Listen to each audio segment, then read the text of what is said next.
Mesdames et messieurs, bienvenue dans ce 6h30. Après le mouvement d'humeur de soldats mécontents, le calme revient à Abidjan et dans les villes de l'intérieur du pays. Une réunion de crise a eu lieu hier après-midi à la primature sur instruction du chef de l'État.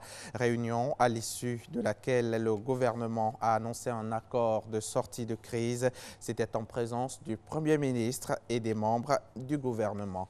Et justement, au sortir de cette réunion de crise hier après-midi à la primature, le ministre chargé de la Défense, Alain Richard Donvaï, a fait une déclaration sur les antennes de RTI 1. Je vous propose de l'écouter.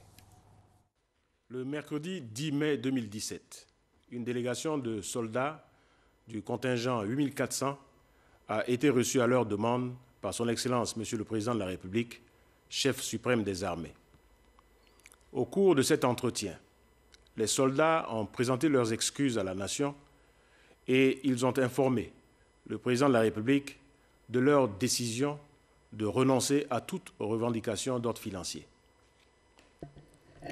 Force est de constater que des incompréhensions et divergences sur les déclarations du porte-parole de ces soldats ont abouti à des troubles dans plusieurs localités de Côte d'Ivoire, entraînant malheureusement des dégâts matériels importants, des blessés et des pertes en vie humaine.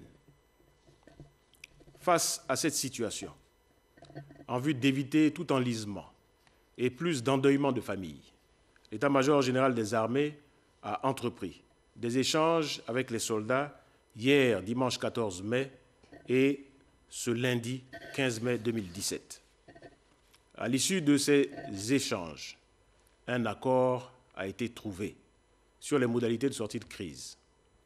Par conséquent, nous appelons l'ensemble des soldats à libérer les corridors, à retourner dans les casernes et à veiller à la quiétude des populations. Nous invitons les populations à garder leur calme et nous les assurons que tout est mis en œuvre pour un retour rapide à une situation apaisée. Autre chose, à présent, la famille doit jouer son rôle dans la construction de l'Ivoirien nouveau. Les travailleurs sociaux bénéficient d'une formation afin d'être outillés pour une meilleure prise en charge des familles qui sont le noyau de la société. La célébration de la Journée internationale de la famille, le ministère de la Jeunesse, de la Femme, de la Protection de l'Enfant et de la Solidarité entend tout faire pour l'émergence de l'Ivoirien nouveau. Fidèle Aigné, Franck Quadio. La famille, principal lieu d'éducation et d'apprentissage des vertus sociales, constitue le noyau de la société. Source de cohésion, la famille ivoirienne connaît ces dernières décennies quelques problèmes. Le gouvernement ivoirien entend réformer la famille en vue de l'émergence d'un type d'Ivoirien nouveau, veut cher au président de la République. Il ne faut pas dire nous sommes fatigués parce que nous ne devons jamais nous fatiguer de nous occuper de nos enfants. Le ministère invite les familles à prendre leur part de responsabilité parce que tout part de la maison. C'est dans la maison que naît l'enfant, c'est dans la maison que l'enfant fait ses premiers pas et c'est dans la maison que nous devons commencer à donner à l'enfant l'essentiel des valeurs pour son intégration et sa socialisation. Et ce n'est pas quelqu'un d'autre qui va venir le faire si ce n'est pas le père et la mère. Pour faire émerger cet Ivoirien nouveau, il faut des travailleurs sociaux bien outillés. Le gouvernement y travaille à travers la formation de ses agents. Les travailleurs sociaux sont ceux-là qui sont vraiment les appuis du ministère pour pouvoir atteindre son objectif d'édification de l'Ivoirien nouveau, de renouvellement ou de renaissance de cet Ivoirien-là. L'atelier va nous permettre de renforcer d'abord nos capacités en matière de prise en charge des femmes, des enfants et des familles, et nous apporter de nouveaux outils pour l'accompagnement de ces familles-là. La politique nationale de la famille pour l'émergence de l'Ivoirien nouveau, c'est le thème de la 23e édition de la Journée internationale de la famille célébrée chaque 15 mai. Le Conseil du coton Anacard a décidé d'outiller les 60 meilleures coopératives de production du cajou pour faire de la qualité. Ces coopératives ont reçu, en plus de la formation, des kits d'analyse de la qualité. Noël Niagno. Être premier exportateur de cajou au monde, c'est bien. Mais faire aussi de la qualité, c'est mieux. Et pour cause. La durabilité de la filière dépend de la qualité du produit. Le revenu du producteur est impacté par deux notions, le prix et la quantité. La quantité relève donc du producteur, la qualité également, mais la qualité mérite d'être entretenue. Comment entretenir cette qualité? Comment évaluer cette qualité?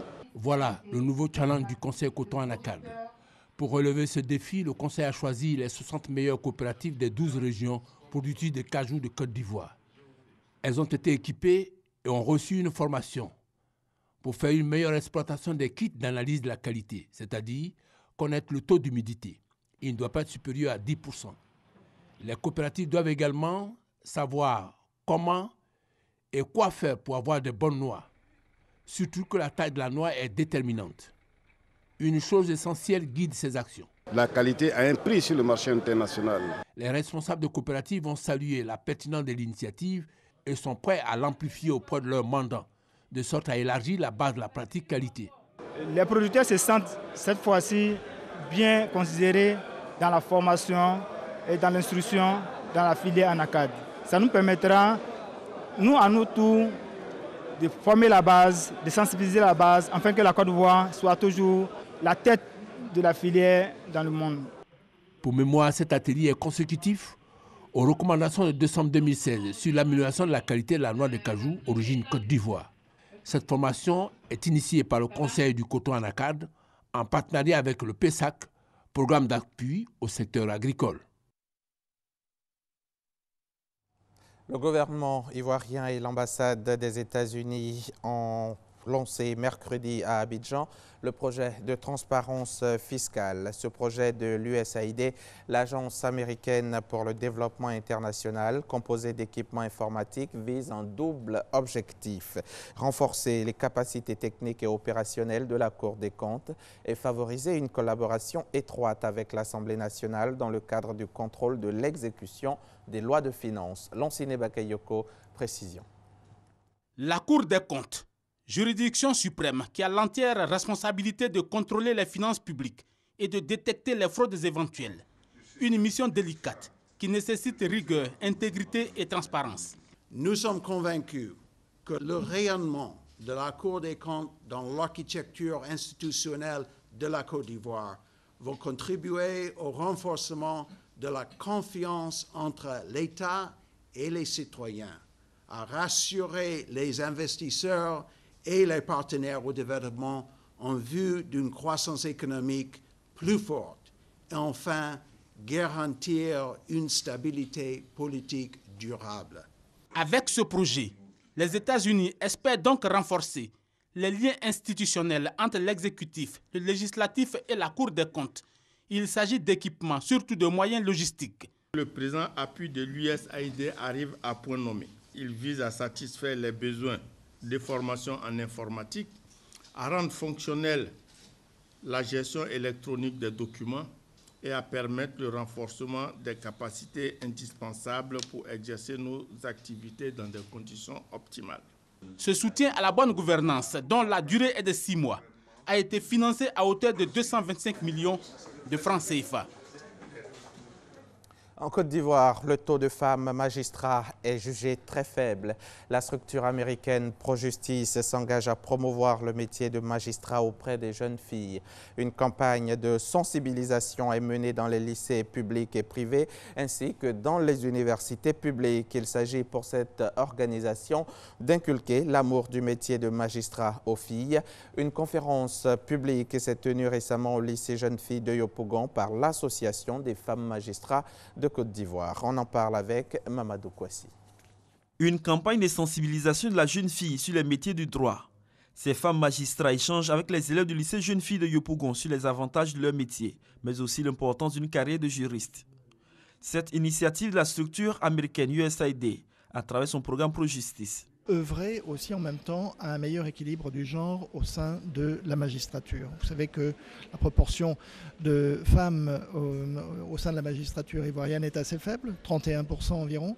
Donc il faut prendre des mesures pour sensibiliser les jeunes filles à ce beau métier, beau mais exigeant métier de magistrat. Au cours de cette conférence publique sur le thème « La femme et la magistrature », Les animatrices, membres de l'Association des femmes magistrats de Côte d'Ivoire, ont insufflé aux jeunes filles l'amour de la profession de magistrat, une profession qu'elles exercent depuis des décennies. Elles ont donné également les conditions à remplir pour être magistrat. C'est pourquoi elles exhortent les filles à embrasser ce métier pour contribuer à la construction d'un monde juste et meilleur. C'est de faire en sorte que la relève soit assurée au niveau de la magistrature féminine. En allant comme ça dans les collèges, dans les lycées, surtout dans les lycées, ensuite dans les universités, pour montrer comment est-ce que la magistrature doit être un attrait pour les jeunes femmes, les jeunes filles. Les élèves se disent satisfaites et prêtes à s'investir pour embrasser le métier de magistrat. J'ai confiance en moi. Je sais que si je veux devenir magistrat, je pourrai devenir magistrate. Pour devenir magistrat, il faut avoir d'abord un bac, la maîtrise, faire une formation sur la magistrature et puis passer dans un tribunal. Les responsables du système scolaire de la commune de Yopougon saluent l'initiative de Pro-Justice et de ses partenaires. Ils souhaitent que d'autres corps de métier échangent régulièrement avec les élèves afin de faciliter leur orientation post-bac ainsi que leur insertion socio-professionnelle. Une campagne qui arrive après celle tenue dans les universités publiques. Des campagnes qui ont vu la distinction des meilleures filles en droit. L'actualité internationale, en bref, l'OMS, l'Organisation mondiale de la santé, confirme un deuxième cas de contamination par le virus Ebola dans le nord de la RDC après le recensement de 17 cas suspects cette semaine. 3 personnes ont succombé et 2 des décès sont donc confirmés Ebola. Dimanche matin, dans la capitale, le fils d'une richissime famille d'industriels franco-malgaches d'origine indienne a été kidnappé à la sortie du cimetière par une dizaine de malfaiteurs lourdement armés à Madagascar. Une enquête a été ouverte. Il s'agit du 4e enlèvement de Français depuis le début de l'année. Emmanuel Macron s'est rendu hier lundi 15 mai à Berlin pour rencontrer Angela Merkel.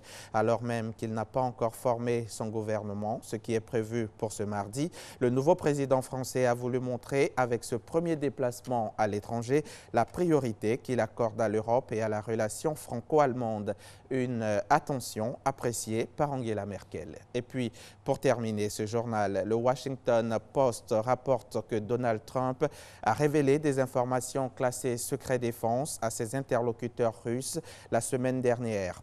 Le président des États-Unis recevait le ministre russe des Affaires étrangères Sergei Lavrov, accompagné de l'ambassadeur Kislyak et de plusieurs collaborateurs dans le bureau ovale au lendemain du limogeage du directeur du FBI, James Comey. Merci de nous avoir suivis. Bonne suite de programme avec